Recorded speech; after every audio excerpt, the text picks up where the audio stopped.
जिन जिन्नात की साधनाएँ होती हैं उनमें बहुत कुछ अलग आपको महसूस होता है।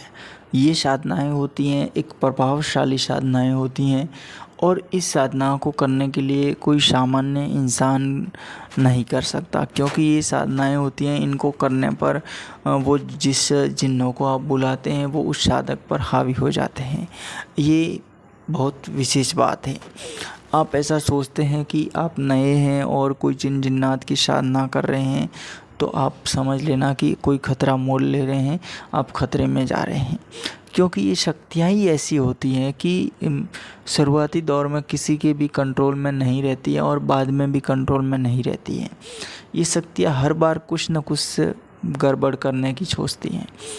ऐसी एक सामान्य इंसान के लिए साधनाएँ नहीं करनी चाहिए ये। बाकी मैं बता दूं कि अगर आप सही तरीके से करेंगे तो आप पहले से साधक है तो उनके लिए एक अलग बात है। इन शक्तियों को बुलाने के लिए सबसे ज़्यादा इनका जो विशेष काम में लिया जाता है वो घोष लिया जाता है। ये शक्तियाँ घोष पर ज़्यादा आकर्षित होती हैं और घोष के जरिए ही साधक के कार्य भी करती है। साधक अगर कोई भी इनसे कार्य करवाना चाहता है तो आप बिना सिद्धि का भी इनसे कार्य करवा सकते हैं। इनको गोश्त प्रदान करके इनको गोश्त दीजिएगा, उनके कुछ खाने के मिष्ठान वगैरह भी दे सकते हैं। ऐसी कुछ दे के सामग्री उनसे कार्य करवा सकते हैं और ये शक्तियाँ हैं कार्य भी करती है। ऐसी बात नहीं कि नहीं करती है, लेकिन इनके खाने का बंदोबस्त है वो पहले करना पड़ता है। ये शक्तियाँ कार्य 101% करती है और विद गारंटी करती हैं।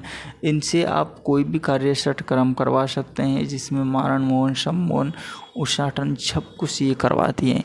ये शक्तियाँ बहुत विशेष तरीके की होती हैं, सामान्य शक्तियों से हटकर होती हैं। एक अपने जैसे हिंदू रिलीजन के तौर पर जितनी शक्तियों को अपन कारगर में लेते हैं वो एक अलग शक्तियाँ होती हैं। वो इतनी ज़्यादा उग्र भी नहीं होती है और इतना ज़्यादा जल्दी कार्य भी नहीं करती हैं। आपने कई बार देखा होगा कि लोग बहुत ज़्यादा होते हैं, वो ऐसे ही जो तांत्रिक क्रियाएं वगैरह करते हैं, बार बार भोग देते हैं, बार बार उनके कुछ ऐसी उतारा प्रक्रिया करते हैं, उनके कुछ सामग्रियों को मंगवाते, फिर भी उनके साथ में कुछ जो करना चाहते हैं वो सही तरीके से नहीं होता। इसका कारण यही है कि वो शक्तियाँ हैं वो इतनी ज़्यादा कारगर नहीं होती है और लेकिन ये शक्तियाँ हैं ये कारगर होती हैं। आप इन शक्तियों को किसी के ऊपर अगर भेज देते हैं तो ये शक्तियाँ पल झपकते ही, आपसे कुछ भोग लिया है तो पल झपकते ही ये शक्तियाँ हैं तुरंत बाहर कर देती हैं। और अगर आप इन शक्तियों को बिना सुरक्षा के अगर बुलाते हैं, इनको कंट्रोल करने की कोशिश करते हैं या किसी जगह से हटाने की कोशिश करते हैं तो भी ये शक्तियाँ उस पर हावी हो जाती है जो उसको इनके साथ में ऐसा कुछ कर रहा है। उनके साथ में हो सकते हैं, उनके और साथी उन पर भी हावी हो सकते हैं, उनके परिवार तक ये पहुँच सकती हैं। चाहे आप कितने भी दूर गए हैं इन शक्तियों को निकालने के लिए या इनके साथ कुछ करने के लिए, तो वो शक्तियाँ वहाँ से आपके साथ साथ आपका पीछा करते आपके घर तक आ जाती हैं और घर आने के बाद में घर वालों को परेशान कर देती है, घर वालों के किसी के अंदर बैठ जाती है। ये कहीं ना कहीं तरीके से कुछ न कुछ कर देती हैं। इसलिए इन शक्तियों को एक सामान्य और नया साधक है तो उनको नहीं करना चाहिए, मेरा कहना यही रहेगा। इसके अलावा बस यही था मेरा कहना कि इनको आकर्षित करने का सबसे मुख्य जो सामग्री है वो है गोश्त है।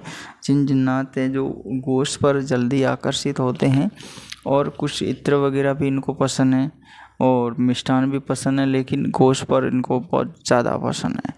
ये इस्लामी होते हैं तो इस्लामी आपको पता ही है कि लगभग सारे ही गोश्त खाते हैं, इसलिए इनकी शक्तियां हैं वो सब इसी पर निर्भर ज़्यादा रहती हैं। तो आप इस वीडियो को लाइक शेयर सब्सक्राइब ज़रूर कीजिएगा। जय हो।